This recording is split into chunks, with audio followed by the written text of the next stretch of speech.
this stuff about this movie. Well, let's see what's going on. It's Hebrews to Negroes, man. I ain't even gonna do no intro. We just gonna jump right on into it, man. Y'all already know for the haters, fair use, okay? Usages of everything fair. Let's do this.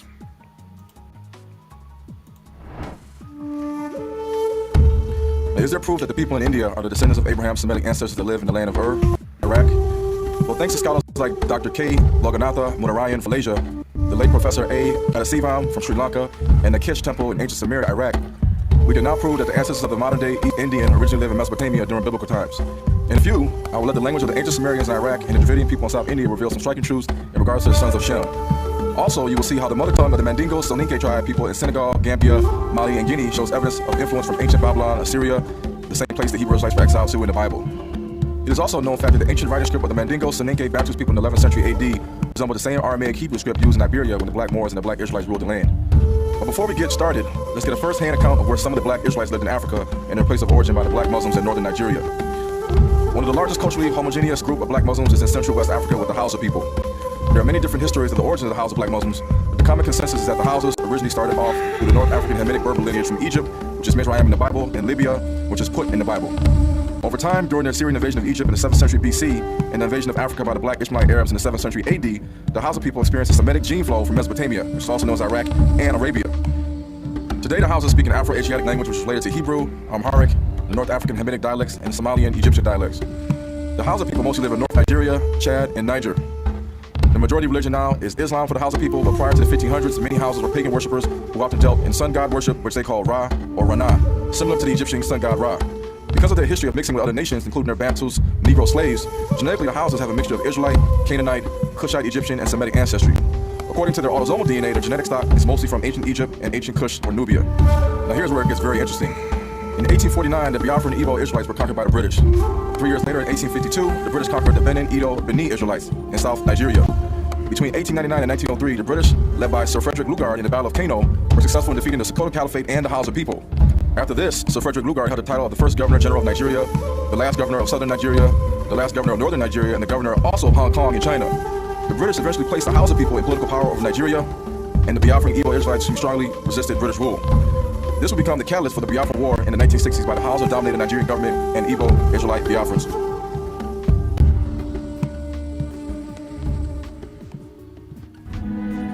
Now, before the British even conquered Nigeria, there was a man named Muhammad Bello, an ancestor of the Hausa people in the Borno state, who was the second black Arab sultan of the North Nigerian Sokoto Caliphate in the early 1800s. Now, Muhammad Bello, he quoted in his records, "The Taurud and Taura people, it is said, were originally Jews, others say Christians, that they came from the land between two rivers, the Nile and the Euphrates, and established themselves next to the Jews who inhabited the island of Cape Verde." Now, this is also seen in our Bible in the book of Genesis, chapter 15, verses 18. In the same day, the Lord made a covenant with Abram, saying, "Unto thy seed have I given this land, from the river of Egypt unto the great river, the river Euphrates." Now, Muhammad Bello also stated What's that? that the kingdom of Mali is an ancient and flourishing country and comprises two other provinces. One is Bambara, which contains rivers, woods, sands, and a gold mine, and is occupied by the What Sudan, up, dudes? who are still infidels and possess great power. The other, on the west of it, is the Futa, which is inhabited by the Taurud and the Soninke, or foreigners. And what's interesting is that he also made another comment, stating that near to Bambara, there is the province of the Taurud and that of the Foot, which are extensive, inhabited by their own people and by those of Sarankale or Soninke, also called By what Ajam, time? meaning alien or foreigner. This region is known today as modern-day Senegal, Gambia, and Mauritania. Now, the Futa Torah was in the north, while the Futa Jalan was in the south, consisting of modern-day Guinea and Sierra Leone. Yeah, but I Now keep this in mind. The tribes that inhabited the trying Futa to Toro and the get, Futa Jalan region in West Africa back then, their descendants can be seen today in the Tukulur tribe, Oh, my the Wolof Serer motherfucking tribe, the Iwan-Biwane Fulanis in Guinea, the Mandingo Soninke Yes. tribe, the Balanta tribe, and the Mende tribe. According to the Black Muslims of Central Africa and Mali, many Bantu tribes in the Futa regions were still following the Mosaic law as per Hebrew customs and not Islam. This is why they are listed in their books as infidels and foreigners. The Bantu's Israelite slaves multiplied so much while they were in captivity to the Fulani people that they assimilated to the Black Arab Tuareg Fulani tribes in West Africa. Now, the Tuareg Black Berber Muslims called them Bella, and the Masina Fulani people called them Remebi. Over time, the Fulani tribe and their Israelite Negro slaves assimilated into the North Senegal, South Mauritania region known as the Senegal River Valley or the Futa Turo. After many power struggle wars, many Israelite Mandingos migrated south to the Futa Julan region near Gambia and Guinea. Now, based on this knowledge, can we prove with Bible scriptures and what language that these Israelites Muhammad Bello wrote about were the descendants of the ancient Israelites scattered to Assyria, Babylon, and Africa, where brown skin tones dominated? You be the judge. The king of Assyria did carry away Israel into Assyria, and put them in Halah, and Habor, by the river of Gozan, and in the cities of the Medes. Thus saith the Lord of hosts, the God of Israel, unto all that are carried away captives, and I cause to be carried away from Jerusalem unto Bethlehem. Now, Iraq is a country or land between the two rivers, the Nile and Euphrates River.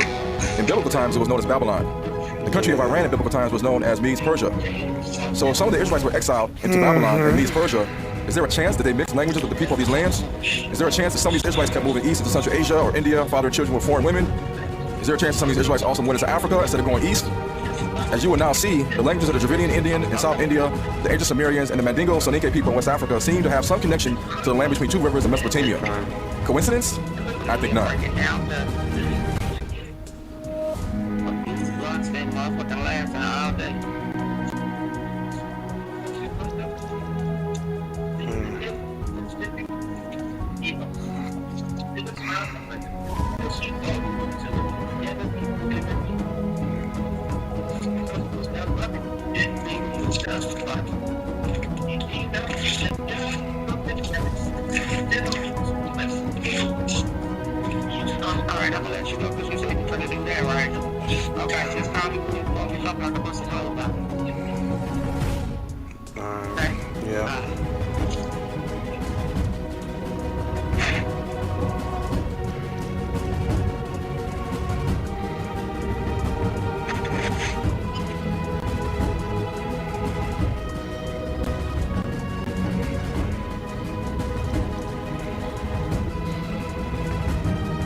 So who are today's descendants of the sons of Shem that lived in ancient Mesopotamia?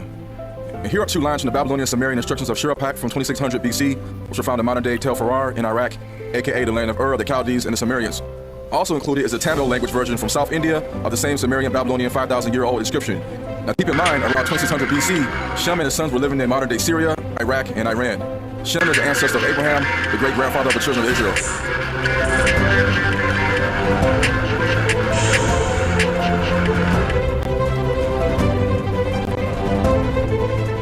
And here you will see the Indian Tamil script and its English letter equivalents for pronunciation. Now if you look closely comparing the two languages of the Semitic Sumerians and the South Indian Tamil people, you can see the similarities. Often the only difference in the scripts is a letter switch from P to B, or S to C, or E to I, or B to P. Now this is not a coincidence.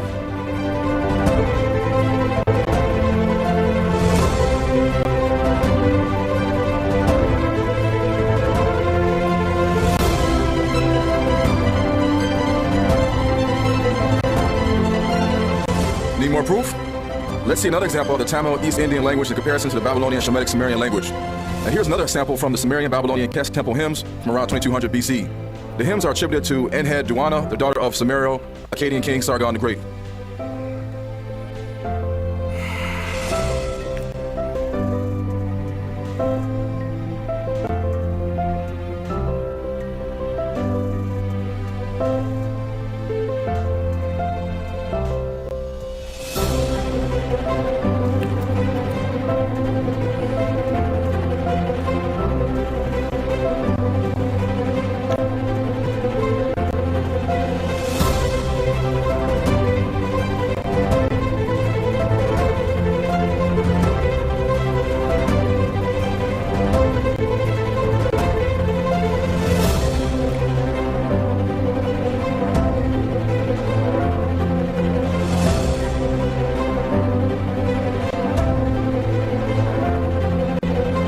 Now this very well proves that the dark-skinned Dravidian Indian people are the long-lost descendants of the ancient Semitic sons of Shem, Arphaxad, Ashur, Aram, Elam, and Lud.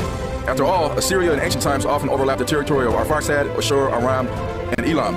Proving that the original Shemites were a people of brown skin color like the Dravidian Indian also proves that Eber, Peleg, Terah, Abraham, Nahor, Haran, Isaac, Jacob, and the Hebrew Israelites in the Bible could not have been white Arabs or white Jews.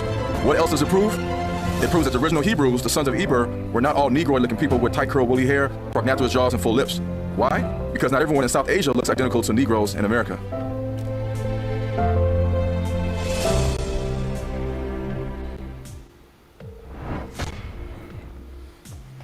Oh yeah, hold up. See, even the daughter of my.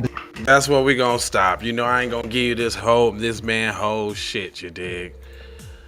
But I mean, that's just a little bit of what they trying to say is all controversial, man. Again, if you become a Patreon, we go through the whole thing. We got the whole thing for your ass on Patreon if you want to go see it there. But otherwise, I ain't gonna hold you. I'ma just mold you, fold you, and scold you about being on code. Love, peace, blessings, and aloha. Take these commercials for show. Ha. Be one to the family. This is Kendra Blackwood of Hot Lava Music TV and the Hot Lava Media Group. And I come to you today with an urgent call to action. And with that being said, this petition is to demand the US government immediately make anti-black racism a public health crisis is now an active campaign at change.org. And after this message, I'm going to need you to go over there and show your support. Right after you smash that like and subscribe if you have not already. Make sure you hit that bell for notifications. It doesn't cost you a thing. This is Kendra Blackwood for Hot Lava Music TV. First off, let's get this straight. I only want a boss. And I like to see a boss and boss shit. Where can you get boss shit, you ask?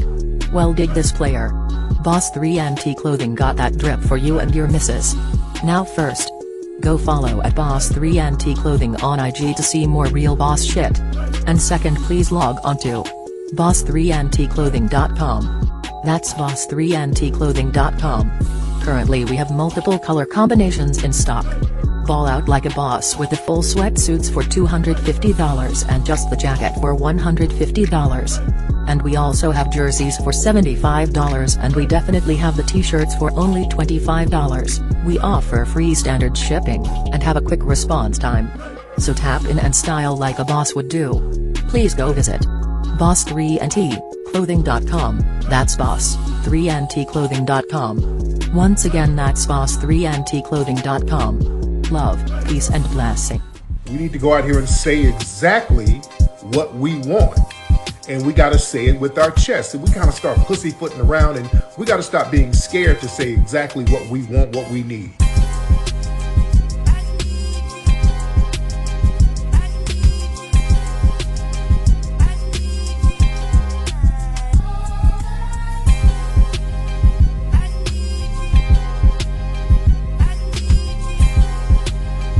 We need that paper. Say it with your chest. Damn all that. We need justice. We need y'all to love us. No. We don't need that paper. We need reparations in the form of a check. Let's stop being afraid to say that. I know you get the money from that ride before you went up there. I told you motherfucker, I got your money yet, man. Fuck you, man. You ain't got the money yet. Fuck you think you is, man. Motherfucking Ron O'Neal or something. What you gonna do? I'm supposed to be scared now because you got a pistol, motherfucker. I got it. Look, I don't play with this shit. You don't even know what I gave to this shit. Self-made with this shit. I slay with this shit. Been a lot of roads I done paved with this shit. Look, see, I don't play with this shit. You don't. Kyrie with the give and go. I get it cheap for the low. More snow than the Eskimo big birdies. Taking flight, change your life in one night. By 2 a.m. if you do it right. Up late like midnight. Small fish, big appetite. Get an extra 4 if you whip it right. Got good gas and it's light bright. Got He been hula hooping through loopholes, working round shit. You can count lava down, but you can't count them out, baby. Life give me lemons, I make lemon rain. He been hula hooping through loopholes.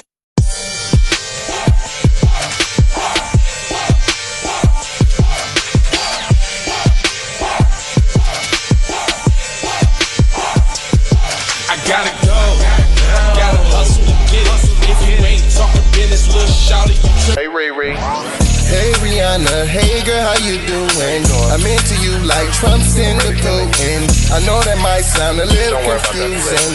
I had to say it for my own amusement. What I'm trying to say is, can we go cruising? Top down, blow some good gas, and listen. Brushy cream, leaf, keef, oil, premium bud. Man, I hustle in the streets, but I'm a freak with the love. Bring that ass over, tryna bring it back. I'm a big dog, tryna bring it back. I'ma slide in the way to bring it back. Let a nigga. All I wanna do is see you move it. All I wanna do is see you get down.